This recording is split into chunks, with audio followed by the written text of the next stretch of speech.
বরিশাল জেলার বাবুগঞ্জ উপজেলার বাইলাখালী গ্রামের বিকাশ মিস্ত্রি গত ৩ বছরে কৃষির প্রতি আগ্রহ থেকে শুরু করেছিলেন কচুরলতি চাষ। বর্তমানে পাশাপাশি চাষ করছেন পেঁপে, লাউ, ধুন্দল, বরবটি সহ বিভিন্ন সবজি। লাভ দেখে প্রতিনিয়তই স্বপ্ন দেখছেন বড় আকারে কৃষি খামার গড়ার। বাবুগঞ্জ এলাকায় প্রথম বড় পরিসরে উন্নত দেশীয় জাতের বাড়ি কচু এক চাষ দেখে উদ্বুদ্ধ হচ্ছেন স্থানীয়রাও। প্রতিদিনই চারা নিতে এবং পরামর্শের জন্য তার কৃষি খামারে আসছেন নতুন নতুন কৃষি উদ্যোক্তারা।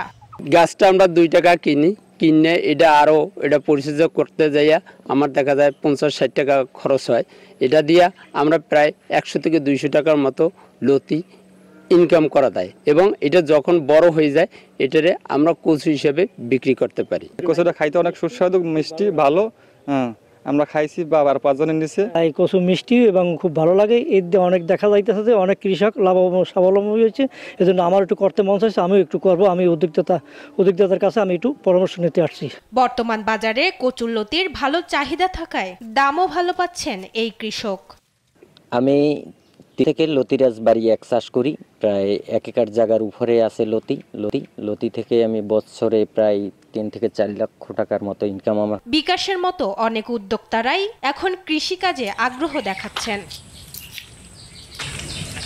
মাকদুরা মিতি, নিউজ ডেস্ক, দেশ টিভি।